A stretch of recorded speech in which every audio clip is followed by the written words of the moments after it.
Chers amis téléspectateurs de TV Liberté, bonjour et bienvenue dans Passé Présent, votre émission historique présentée en partenariat avec la revue d'histoire européenne. Nous allons continuer notre série sur la gauche collabo, commencée lors de l'émission précédente avec l'évocation de la presse collaborationniste, pour aborder en compagnie de notre invité le sujet épineux, enfin épineux pour la gauche, des intellectuels de gauche qui ont su traverser l'occupation en fricotant de près ou de loin avec l'occupant et qui ont réussi à se faire une virginité après l'occupation. Il s'agit, encore une fois et toujours, de déconstruire le mythe collabo de droite et résistant de gauche.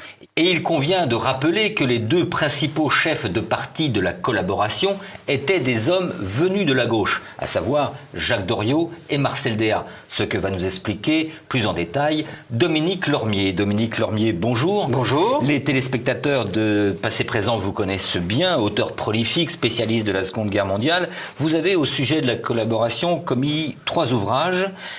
Les 100 000 collabos, le fichier interdit de la collaboration française, paru en 2017 au Cherche Midi. Les années interdites, auteurs, journalistes et artistes dans la collaboration, paru en 2018 chez Archipel. Et enfin, les vérités cachées de la France sous l'occupation, aux éditions du Rocher en 2021, et qui vient d'être réédité chez Lithos Histoire en début 2023. Alors, je voudrais, en introduction, nous intéresser à ceux que j'appelle les frères ennemis de la collaboration, à savoir Jacques Doriot et Marcel Déat, deux personnages qui ont dominé la vie politique sous l'occupation, deux hommes de profils très différents, que tout oppose, la formation intellectuelle, le milieu, mais qui ont en commun de venir chacun de la gauche, l'un Doriot du Parti communiste, l'autre Déat du Parti socialiste. Autre point commun qu'il est bon de rappeler, ce sont tous les deux de vaillants combattants de la Grande Guerre. Alors, pouvez-vous nous retracer ce que fut le parcours politique de ces hommes au sortir du premier conflit mondial, et puis jusqu'à leur rupture de leurs partis respectifs? Oui, alors Marcel Déat vient effectivement de la gauche, il était socialiste, c'est un normalien, c'est un intellectuel, il a déjà écrit, il a déjà publié, c'est un homme brillant intellectuellement. Il va être très proche à un moment donné de Léon Blum, il va ensuite s'en séparer. Et il fait partie de ces intellectuels de gauche qui ont été fascinés par les réussites sociales du régime de Mussolini durant les années 20 et 30. Oui. Et qui finalement, tout comme Mussolini d'ailleurs lui-même qui avait été socialiste, il convient de le rappeler aussi, va être séduit justement par un nouveau courant qui va s'appeler le néo-socialisme, qui aura notamment un maire célèbre qui sera Adrien Marquet à Bordeaux, qui sera une des têtes pensantes de ce mouvement, avec justement Marcel Déat. Et ils vont faire partie donc de ces nombreux, intellectuels de gauche séduits par le fascisme et qui finalement vont basculer dans la collaboration. Donc, du fait également que ce sont aussi des pacifistes, c'est-à-dire notamment Marcel Déat, c'est quand même un personnage qui s'est illustré durant la première guerre mondiale. Il s'est très vaillamment battu au front. Il a été plusieurs fois décoré, mais il fait partie de ces gens qui estiment qu'il ne faut plus jamais ça. C'est-à-dire, quitte à s'entendre jusqu'au bout avec l'Allemagne pour éviter un nouveau bain de sang comme on a connu durant la Première Guerre mondiale. Donc petit à petit, il s'engage dans une collaboration du fait de son néo-socialisme, qui est un socialisme finalement qui se rattache également, qui est anticommuniste et qui est également nationaliste et également pro-européen. Et il pense que Hitler va être, le vecteur qui va permettre l'unification de l'Europe, bien que ça se fasse sous la houlette de l'Allemagne, mais où la France pourrait éventuellement retrouver son rang. Mais durant les 20 années qui séparent la fin de la Première Guerre mondiale, le début de la Seconde, grosso modo, le parcours de Déat, il est dans l'appareil du Parti socialiste? Absolument, il sera même à un moment donné, il aura un poste de ministre sous le Front populaire, donc donc il va être et puis il va voir cette rupture finalement avec, les socialistes qui restent attachés à la figure de Léon Blum et ceux qui finalement basculent finalement dans une sorte de, de néo-socialisme qui est en vérité un socialisme qui est fasciné par le régime de Mussolini. Et concernant donc l'autre qui alors vient, lui, Jacques du Parti Doriot, lui, il vient du communiste. Parti communiste. C'est un militant. C'est également un vaillant combattant de 14-18, donc pacifiste également aussi après. Mais néanmoins, on peut dire que Marcel Déat est un intellectuel. Doriot est un tribun, c'est-à-dire c'est vraiment quelqu'un qui parle avec ses tripes, qui arrive à remuer les foules. Il sera plusieurs fois élu maire en Seine-Saint-Denis. C'est véritablement une personnalité. Il sera également député communiste. Il va aller plusieurs fois à Moscou également. Il sera reçu par les instances dirigeantes du Parti communiste soviétique. Donc c'est vraiment quelqu'un qui va être très engagé. Et à partir, je dirais, il fait partie aussi de ces hommes de gauche qui vont être fascinés par le régime du Mussolini, avec le volet social et nationaliste et national. Et il va basculer petit à petit dans la collaboration avec notamment la fondation du PPF, du Parti populaire français, et qui va être très engagé aux côtés des Allemands dans la collaboration. Il aura un parcours, je dirais, au niveau politique, sur ses choix politiques assez proche finalement de Marcel Déat, c'est-à-dire il pense que la France a été vaincue en 40 et qu'il faut néanmoins s'entendre avec les Allemands. Ils sont plutôt critiques vis-à-vis du régime de Vichy qu'ils trouvent beaucoup trop conservateur à leurs yeux. Ce sont des révolutionnaires dans l'âme, comme l'était d'ailleurs aussi Benito Mussolini. Donc ils sont véritablement pour une Europe où la France retrouverait son rang aux côtés de l'Allemagne.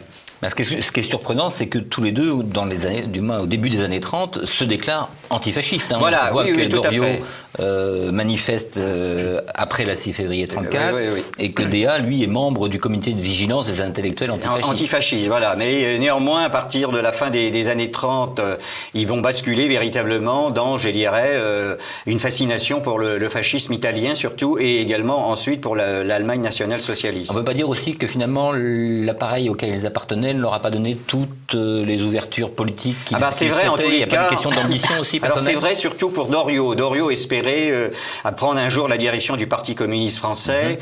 Néanmoins, les autres dirigeants étaient très méfiants vis-à-vis de lui. Ils voyaient en lui un opportuniste qui est d'ailleurs pas entièrement faux. Et véritablement, néanmoins, Doriot avait eu quand même, il avait été hostile aux accords de Munich, il faut le savoir. Donc il pensait que l'Allemagne à cette époque-là représentait un danger pour l'Europe. Avant la défaite de 1940 et après la défaite de 1940, durant laquelle d'ailleurs il s'est vaillamment comporté, il s'est battu sur la Loire, il aura même la croix de guerre, il combattra dans une unité d'infanterie en lien avec les cadets de Saumur et néanmoins par la suite c'est véritablement le basculement, je dirais le traumatisme psychologique de la défaite, oui.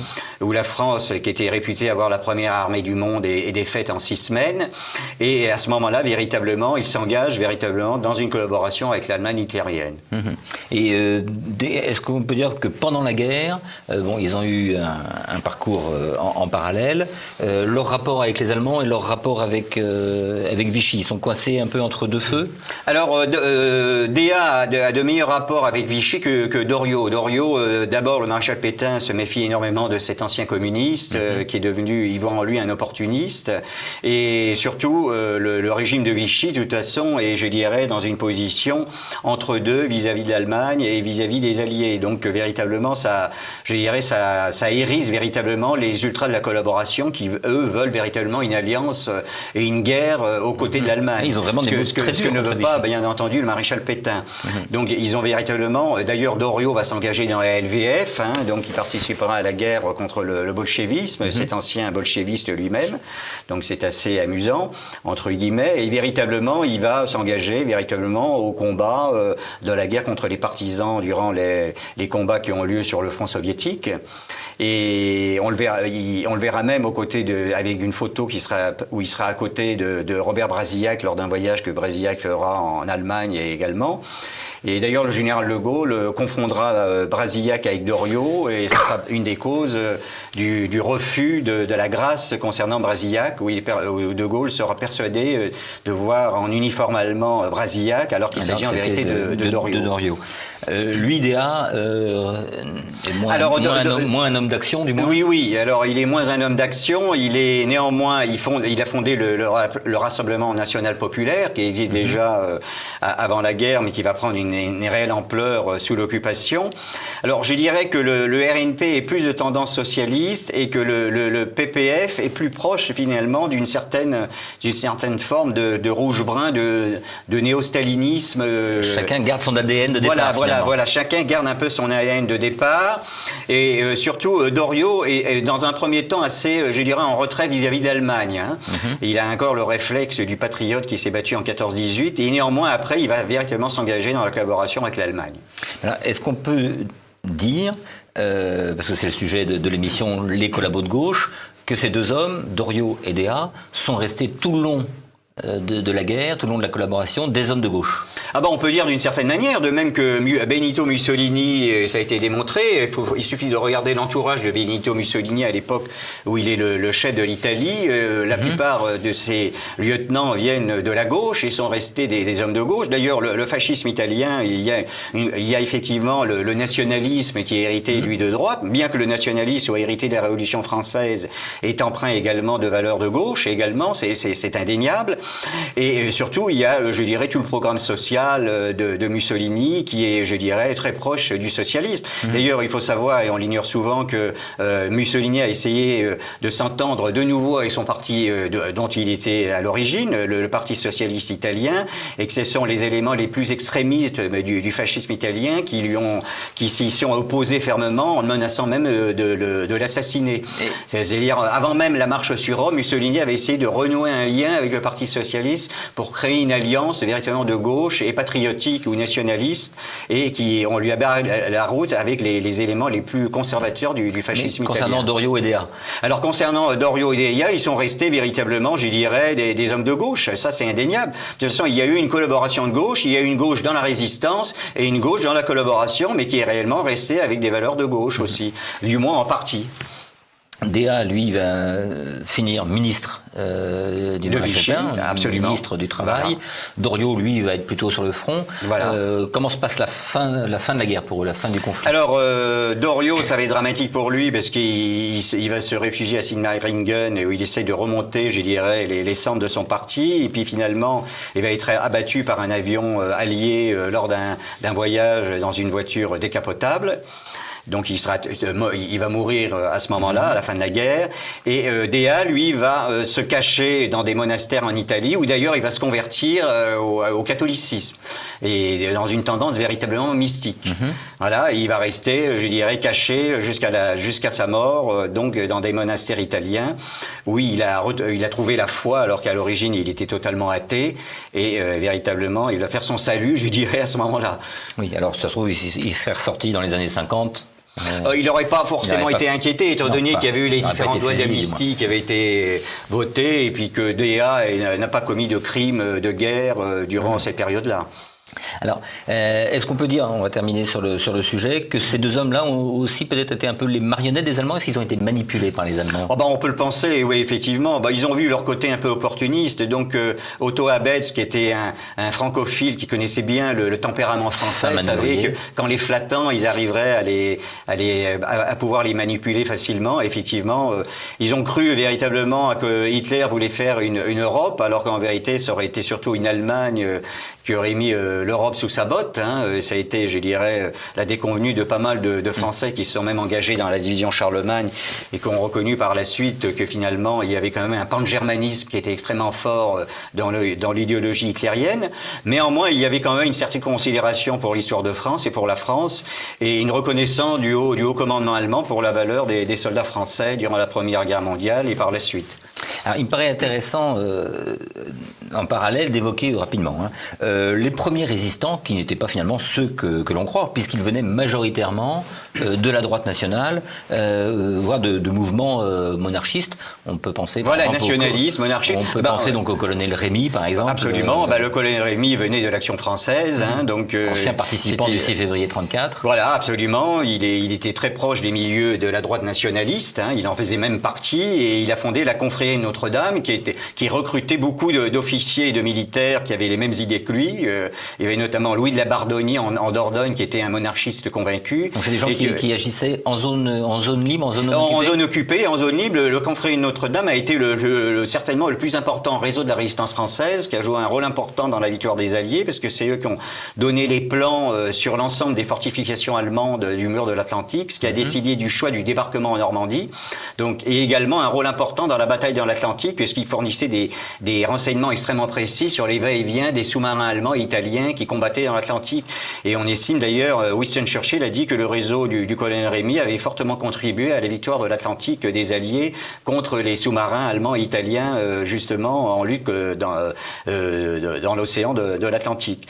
Et également, Rémy aussi a par la suite renoué un peu avec ses origines, puisqu'il a essayé de faire le nécessaire pour que le maréchal Pétain soit enterré à Verdun. Et à ce moment-là, il a subi les foudres des gaullistes purs et durs, qui ont estimé qu'il avait trahi la cause gaulliste, et il a été mis un peu au rebut, alors que ça a été un des premiers à avoir rejoint le général de Gaulle, et a été une des figures tutélaires de la résistance, et certainement un des plus grands résistants. D'ailleurs, Winston Churchill estimait que ça avait été un des plus grands agents secrets de la Seconde Guerre mondiale du côté des Alliés. Et c'est des gens qui sont pas, il n'est pas forcément devenu gaulliste 100% pur jus après. Alors si, il était rattaché à la mouvement gaulliste la plus à droite. C'est-à-dire, elle existait. D'ailleurs, il y a beaucoup de gens d'Action française, notamment même le secrétaire de Jean Moulin, Daniel Cordier, était un camelot du roi. Donc il y avait véritablement au sein du parti du général de Gaulle, le RPF, des gens véritablement attachés à des valeurs nationalistes et très à droite. D'ailleurs, de Gaulle lui-même avait été un lecteur de l'Action française et de Maurice Barrès, donc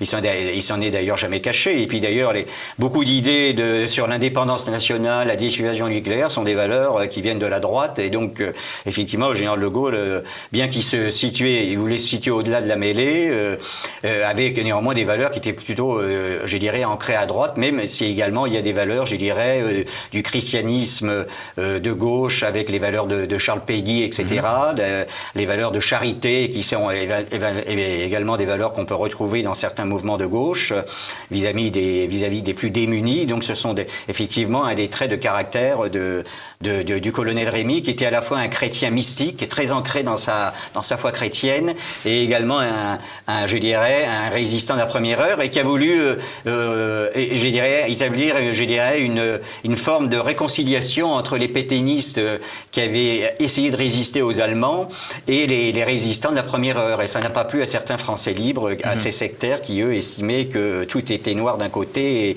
et blanc de l'autre. Alors on peut aussi citer Georges Loustonneau-Lacau. Oui, alors lui qui a fondé le réseau Alliance, qui est le deuxième grand réseau de la résistance. D'ailleurs, c'est assez amusant de comparer que les deux plus grands importants mouvements de la collaboration, qui ont été le PPF et le RNP, ont été fondés par des hommes de gauche, et les deux plus importants réseaux reconnus en tant que tels par les Alliés, qui a été le réseau de la confrérie de Notre-Dame et les réseaux Alliance, ont été fondés par des nationalistes de droite. Qui est Loustonneau-Lacau, qui était un officier multidécoré de 14-18, qui était même un petit peu antisémite, etc., et qui a néanmoins été extrêmement germanophobe, comme l'était également le colonel Rémy, et qui a fondé le réseau Alliance, avec également Marie-Madeleine Fourcade, qui a pris la suite, parce que lui, malheureusement, a été... personnalité. Oui, alors elle, c'était vraiment une personnalité hors du commun. Elle a eu ensuite un engagement politique aux côtés du général de Gaulle par la suite, mais c'était une femme également qui était dans la mouvance de Loustonneau-Lacau, qui avait milité dans des mouvements très à droite.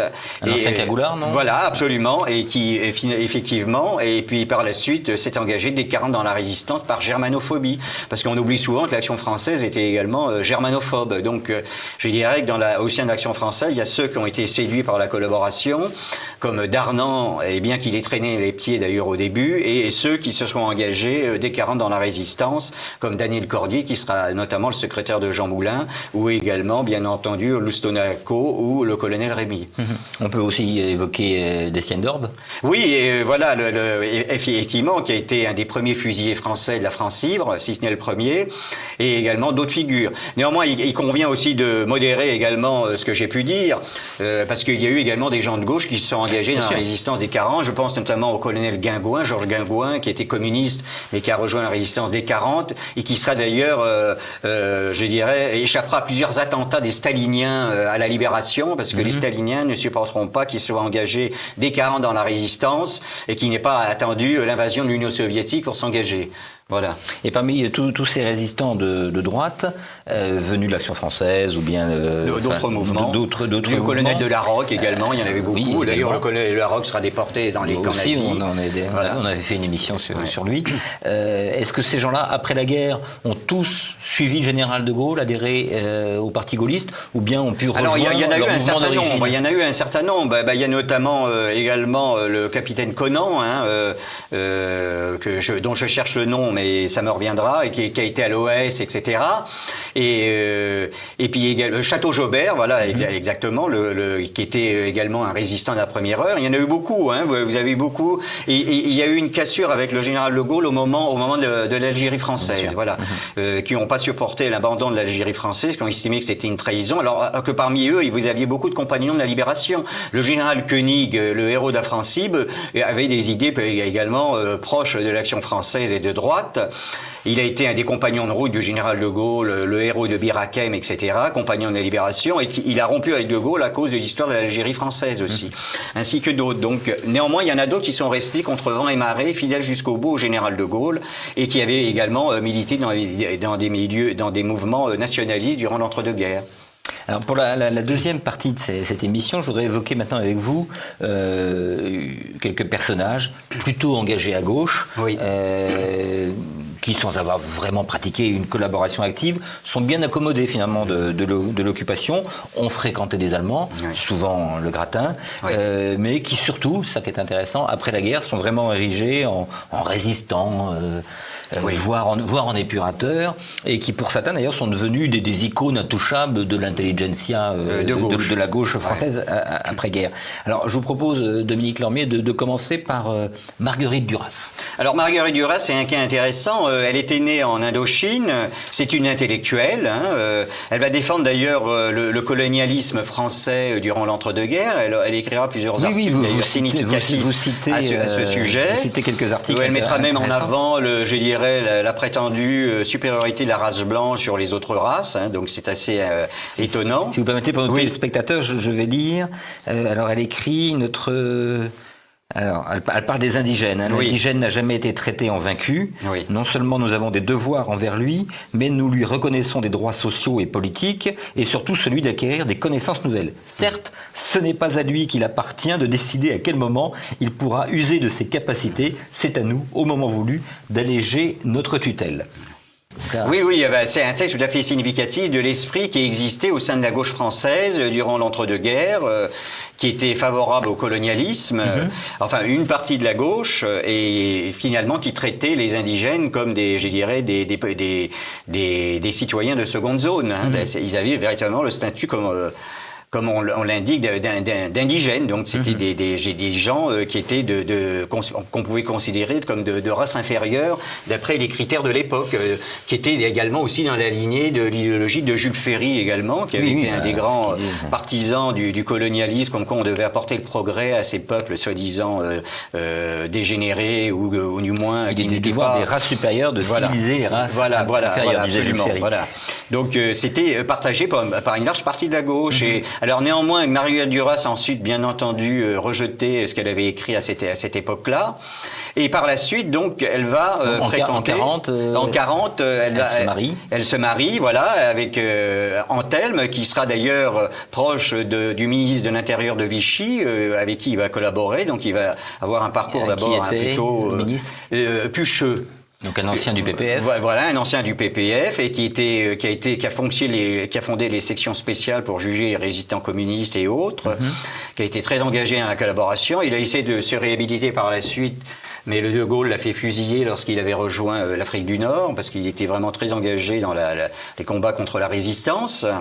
Et Antoine, quant à lui, a rejoint la résistance grâce à Morland, le mari de Marguerite Duras. Il a rejoint la résistance à la fin 43, comme d'ailleurs François Mitterrand, qui avait été décoré de la Francis de Pétain et qui avait travaillé à Vichy lui aussi, qui lui-même dans les années 30 avait fréquenté des mouvements nationalistes.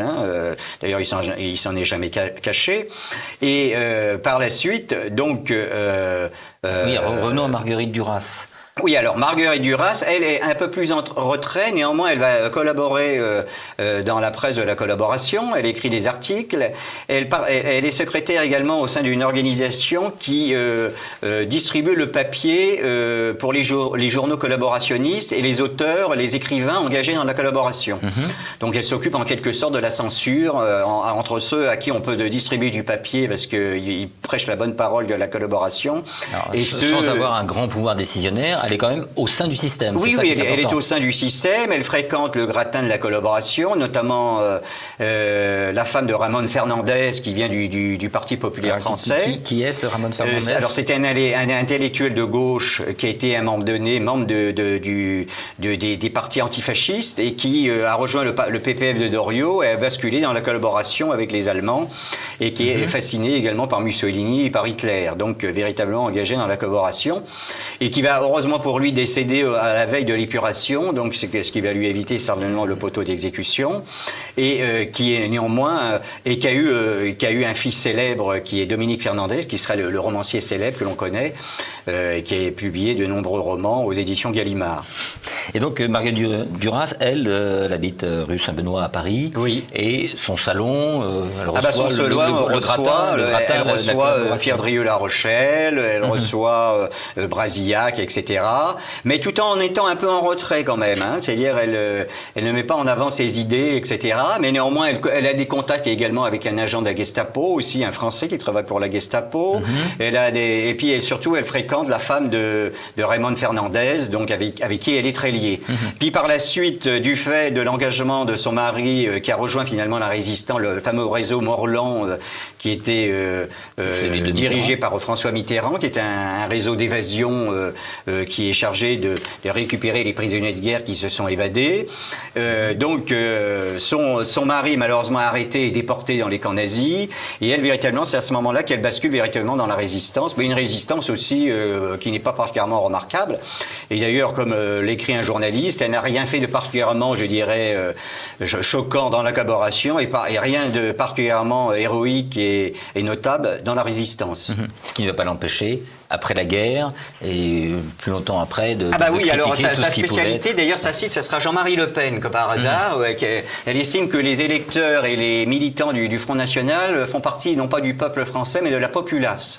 Alors je m'amuse à rappeler d'ailleurs dans l'article que parmi cette populace il y a un certain nombre de compagnons de la Libération qui ont été des compagnons de route de Jean-Marie Le Pen et également un certain nombre de résistants de la première heure. Je pense aux trois frères Massard, dont un a été compagnon de la Libération et qui a commandé l'escadrille de chasse Île-de-France, Francis Massard, Olivier Massard qui a été également évadé de France et qui a été au groupe de chasse Ardennes, et également un autre des frères Massard qui était au 1er régiment de chasseurs parachutistes et qui sera d'ailleurs un proche compagnon de Jean-Marie Le Pen et qui a été un résistant de la première heure lui aussi, ainsi que d'autres figures, je rappelle d'autres personnalités, le commandant Sauvage, héros de l'Union soviétique, qui avait été suppléant de Jean-Marie Le Pen.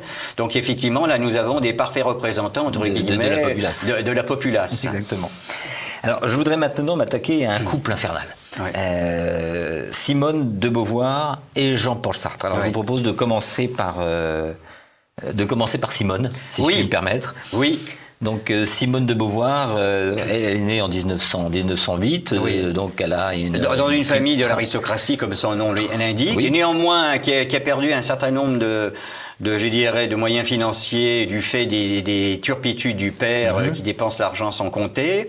Néanmoins, c'est une intellectuelle. Et elle va franchir différents diplômes universitaires qui va lui permettre d'enseigner la philosophie dans différents établissements. C'est une femme féministe, engagée dans le combat féministe, et qui, durant l'occupation, va travailler à plusieurs reprises au sein de Radio Vichy. Oui, voilà, parce qu'elle rencontre Sartre au début des années 30. Avant la guerre, Sartre est mobilisé en 40, j'aurai l'occasion d'en reparler par la suite. Oui. Et donc à ce moment-là, il faut bien vivre. Voilà, il faut bien vivre. Donc elle accepte de prendre des postes qui souvent d'ailleurs étaient des postes qui avaient été occupés par des juifs qui ont été victimes de l'épuration nazie et du régime de Vichy. Et donc elle prend donc leur poste sans se poser trop de questions. Et elle va surtout collaborer à Radio Vichy, qui vraiment reçoit le gratin de la collaboration. Elle s'installe à Vichy ou elle reste à Paris? Alors elle reste à Paris tout en travaillant à Radio Vichy. Et elle écrit des sujets historiques sur le thème du Moyen-Âge, mais néanmoins dans une radio qui est clairement, je dirais, ouverte à la collaboration avec les Allemands et qui reçoit, je dirais, les grands plumitifs littéraires de la collaboration. Oui, et puis la radio, média primordial à cette époque. Ah oui, absolument. Comme Radio France aujourd'hui, donc Radio Vichy est véritablement, je dirais, la radio phare de l'époque.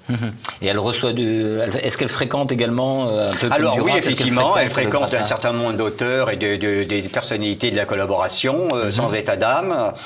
Et néanmoins, par la suite, elle est censée avoir rejoint la résistance, mais on ne retrouve bien entendu aucune trace réelle, d'après l'historien Henri Noguer, qui a été un résistant de la première heure et qui a écrit les monumentales 10 tomes sur l'histoire de la résistance. Et on aura l'occasion d'en reparler aussi concernant Jean-Paul Sartre. Alors vous citez une amie du couple, Bianca Lamblin. Oui. Qu'est-ce qu'il est arrivé? Oui. Alors c'était une juive malheureusement qui a été raflée et qu'ils auraient pu sauver. Et malheureusement ils ont regretté par la suite après la guerre de ne pas l'avoir sauvée. Voilà. Alors, un regret un peu tardif. Oui. Donc on récapitule. Beauvoir pendant toute la guerre, elle travaillait à Radio Vichy. Alors, elle a travaillé d'une manière intermittente à Radio Vichy, tout en donnant des cours dans des établissements scolaires au niveau de la philosophie. Mais on ne peut pas dire qu'elle a été véritablement une collaborationniste. Elle a collaboré, je dirais, intellectuellement, certainement pour survivre, etc., à Radio Vichy, et sans véritablement d'étiquette politique au sein même de Radio Vichy. Alors nous allons conclure avec, à mon sens, le pire d'entre eux, Jean-Paul Sartre. Oui.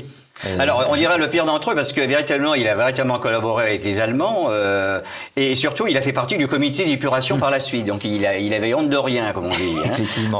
Pour reprendre une expression d'Audiard. Donc, Sartre, il est immobilisé en 39. Voilà.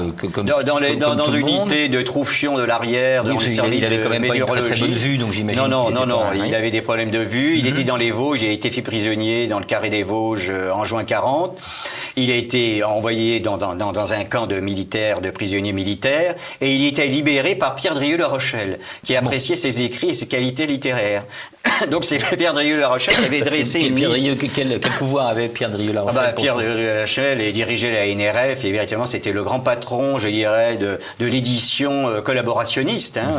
C'était un homme d'ailleurs aussi qui avait flirté avec la gauche, il avait été ami de Louis Aragon, il avait hésité entre le fascisme et le communisme, et finalement avait basculé dans le fascisme, mais qui avait été séduit par le communisme dans les années 20 et 30, puisqu'il fréquentait notamment, il était très ami avec Louis Aragon et d'autres intellectuels de gauche. Et par la suite, il s'est engagé, comme vous le savez, dans la collaboration jusqu'au bout, en restant fidèle jusqu'au bout à ses idées. Et donc c'est lui qui fait libérer Sartre. C'est lui qui fait libérer Sartre, et Sartre en profite pour reprendre son poste d'enseignant, et il va collaborer à Comédia et à différentes revues culturelles, ultra collaborationnistes, antisémites, pro-allemandes, etc., où il écrit un certain nombre d'articles. Il écrit des articles de quel ordre? Alors plutôt de philosophie, plutôt assez neutre, mais néanmoins dans des revues qui sont, elles, très teintées, je dirais, au sein de la collaboration.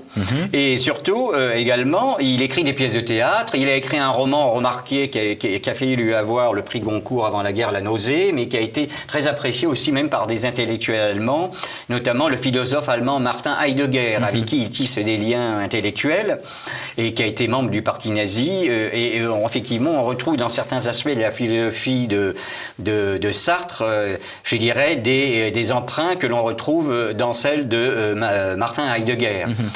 Un certain désentanchement vis-à-vis du monde moderne, etc., et une recherche absolue que Heidegger va finalement retrouver dans les philosophies orientales, et je dirais Sartre dans l'existentialisme, qui a été, je dirais, la philosophie très à la mode chez les intellectuels de gauche après la guerre. Ce qui est assez ignoble avec Sartre, finalement, c'est que il occupe le poste qu'il occupe au lycée Condorcet, était occupé par un juif. Oui, qui a été malheureusement arrêté, mis à l'écart, et sans état d'âme, Sartre occupe son poste. Et puis par la suite, alors il rejoint très tardivement la résistance, fin 43, début 44, par l'entremise de Camus.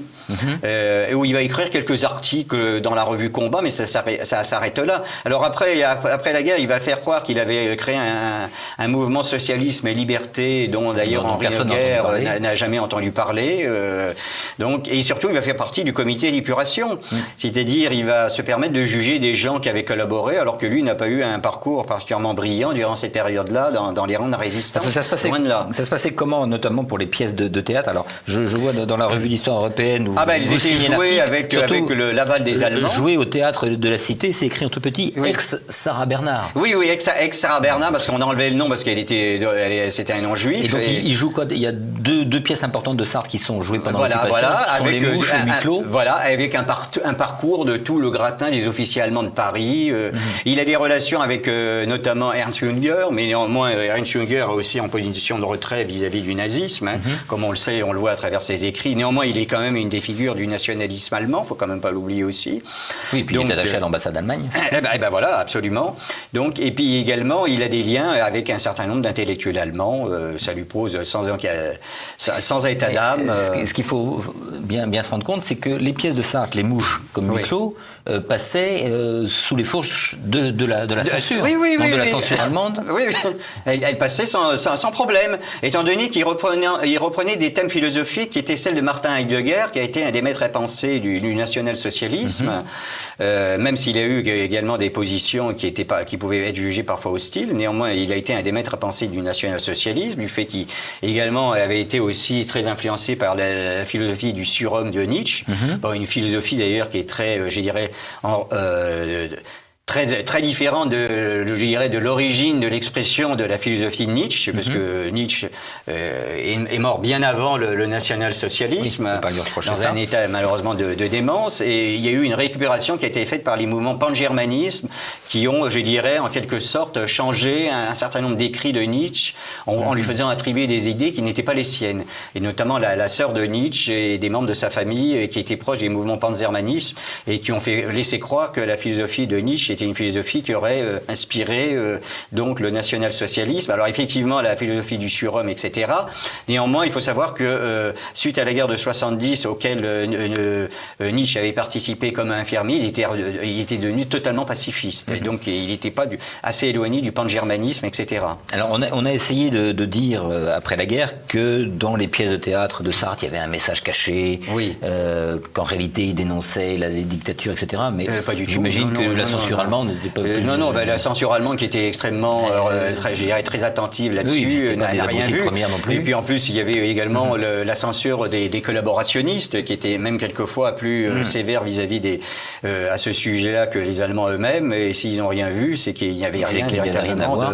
Oui, mais on peut toujours rattraper les choses comme on veut. Mais finalement, donc on voit que en juin 44, Sartre s'inquiète plus de savoir s'il va y avoir de l'électricité pour la représentation de huis clos que de savoir ce qui se passait sur le front sur le front en Normandie. Sur le front de Normandie. On peut faire un parallèle intéressant avec un autre dramaturge, autre écrivain qui faisait finalement son métier, comme Sartre le faisait d'ailleurs, qui est Sacha Guitry, qui lui a connu un sort tout à fait différent. Oui, parce qu'il avait des idées plutôt de droite et certaines valeurs aristocratiques. Il venait également d'une famille de Russes blancs, donc effectivement, lui, on a été plus critique vis-à-vis de lui, alors qu'il n'a fait exactement que ce qu'avait fait Jean-Paul Sartre. Et Sacha Guitry n'a pas été libéré par lui, il a fait libérer on sait Christian également Bernard. qu'il a essayé de cacher, qu'il a caché un certain nombre de juifs, Sacha Guitry, ça a été reconnu par la suite. Et fait libérer Tristan Bernard. Effectivement, et d'autres personnalités aussi. Et donc Sartre, juste après la guerre, au moment de la libération, il s'incruste tout de suite au comité d'épuration. Voilà, il s'incruste au comité d'épuration et il fait partie des intellectuels antifascistes. Mais il est vrai que les antifascistes n'ont jamais été aussi nombreux qu'après la Seconde Guerre mondiale. Mais il était créé par qui, ce comité d'épuration ?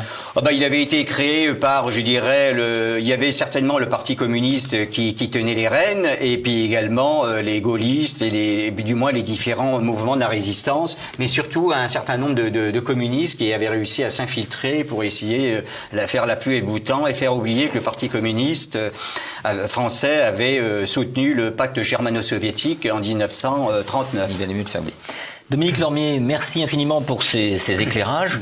Je renvoie les téléspectateurs à votre livre, Les vérités cachées de la France sous l'occupation, et puis les deux autres livres que j'ai cités en introduction. Je renvoie également à l'article que vous avez signé dans le numéro de la Revue d'Histoire européenne, qui est toujours dans les kiosques. Donc il n'y a pas que le vôtre, il y a aussi un article sur les cégétistes, du Maréchal. Il y a un article également sur les Dreyfusards qui ont pu collaborer.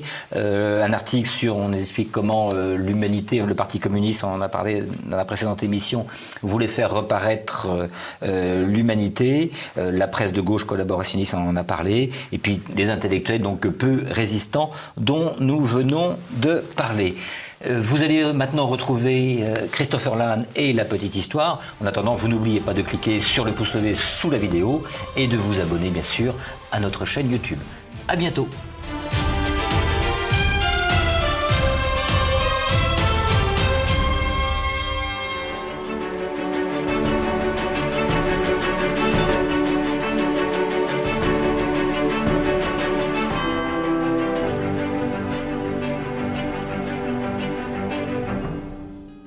Concrètement, la colonisation en tant que projet réfléchi commence à partir des années 1870. Avant cela, le rapport des pays européens à l'Afrique, notamment, était concentré autour des côtes avec le commerce d'esclaves et puis les établissements côtiers. D'ailleurs, en parlant d'esclavage, sachez que j'ai aussi fait un épisode sur la traite arabo-musulmane. Mais là, par contre, pour les personnes dont j'ai parlé dans l'intro, je vous déconseille fortement de commencer par là, au risque de vous exposer à un AVC. Bref, dans les années 1870, la colonisation de l'Afrique devient un véritable enjeu pour les pays européens, en particulier pour l'Angleterre qui est soucieuse d'étendre son empire commercial face à la montée de l'Allemagne, et pour la France tout juste vaincue par cette même Allemagne en 1871 sur le continent. Et pour entrer dans le vif du sujet, à savoir le rapport entre la gauche républicaine de l'époque et la colonisation, eh bien, c'est Léon Gambetta, donc républicain de gauche, qui ouvre le bal en 1872. Je cite: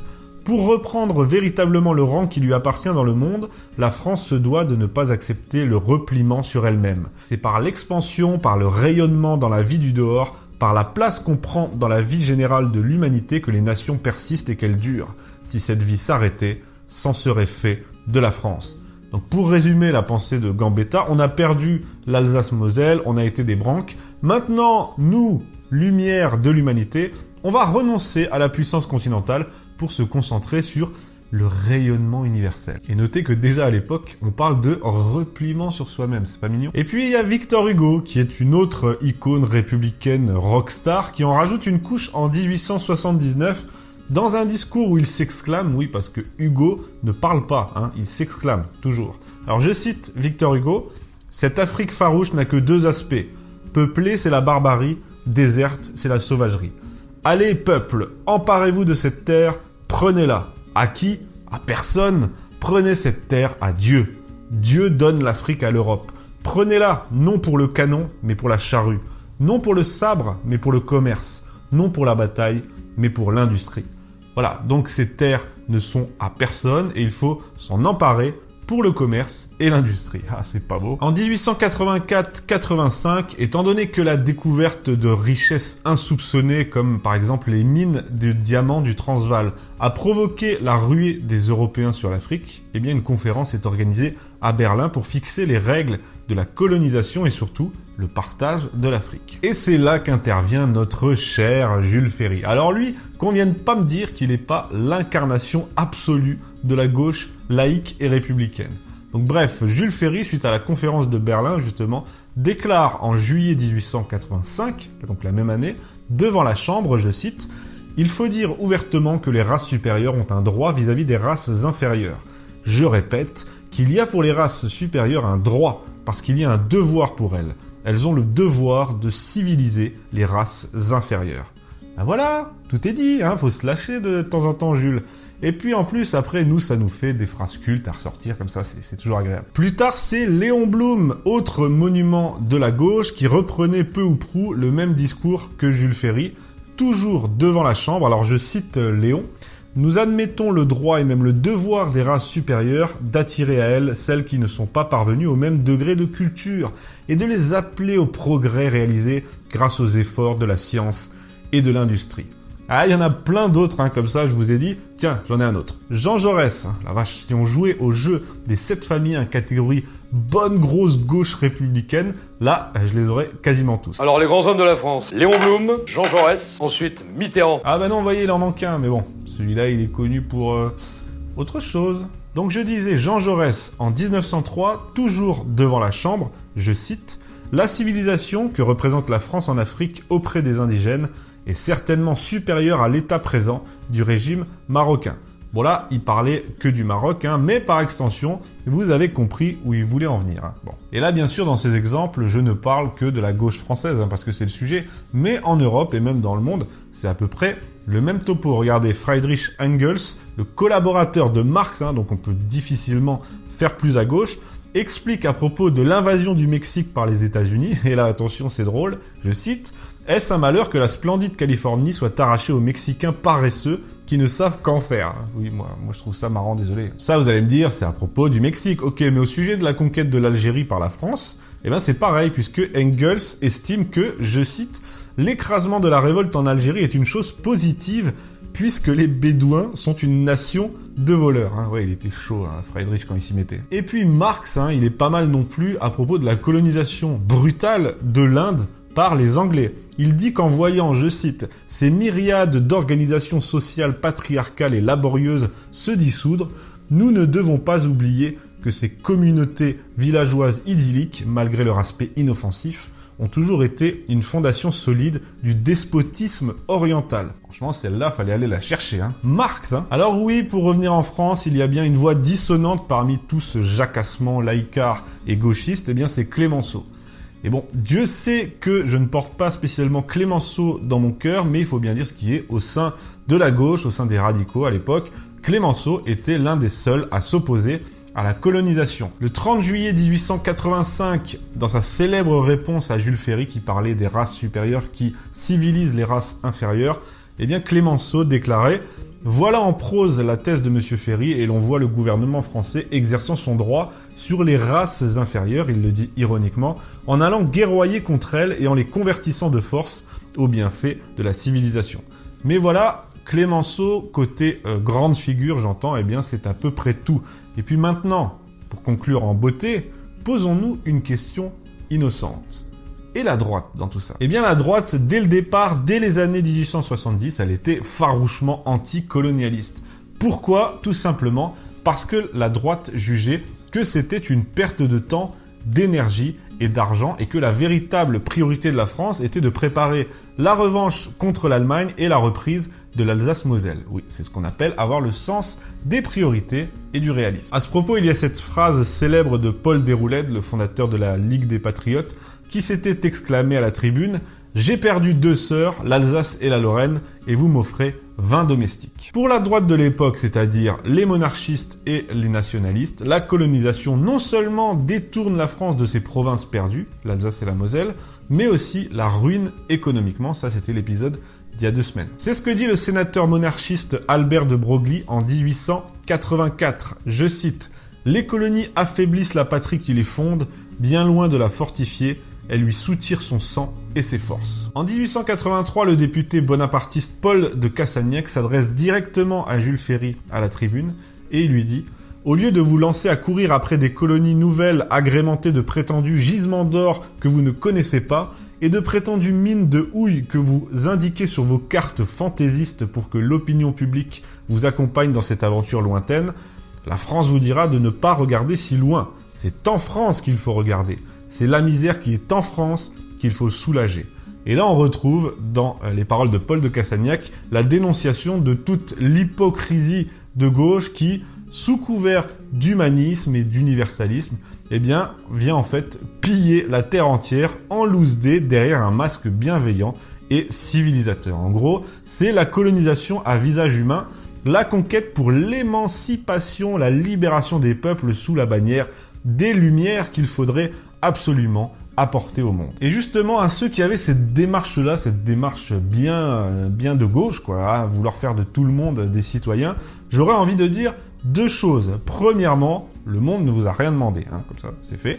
Et deuxièmement, la misère et les problèmes existent aussi en France, et en tant que Français, en tant que représentant français, eh bien, commencez plutôt par là. Le pire, c'est que vous avez vu ce que je viens de dire, ce discours est toujours valable 150 ans plus tard, hein. Mais bon, passons. Ça va être dur ce que je vais dire là, et vous allez savoir pourquoi, mais bon, quand je vois ça, à la limite, je préfère la colonisation à l'anglaise, hein. Non pas parce qu'elle est plus douce, mieux ou moins brutale, hein, c'est même tout l'inverse, tout le contraire, mais au moins, elle était directe, hein, franche, franc du collier comme on dit, sans maquillage grotesque, c'est-à-dire, en gros, les Anglais, ils arrivent, ils disent voilà, on est une puissance commerciale, on veut s'étendre, votre pays nous intéresse, maintenant il est à nous, basta, au revoir. Sinon, il y a la version française qu'on peut aller chercher chez les économistes classiques, comme par exemple Jean-Baptiste C, qui nous dit « Les vraies colonies d'un peuple commerçant, ce sont les peuples indépendants de toutes les parties du monde. » Eh bien, vous voyez, ça aussi, ça me va. Mais bref, pour revenir à ce qui me va pas, justement, à l'hypocrisie de la gauche, je conclurai avec une citation, parce que ça fait toujours classe. Alors pourquoi s'en priver? Elle est de Régis Debray, que vous connaissez sûrement. Alors je cite Régis Debray. « Il existe un lien obscur entre l'universalisme dit civilisateur et le colonialisme du mépris. Et il faudra bien que le discours républicain tire un jour au clair son refoulé colonial. » Merci, bonsoir.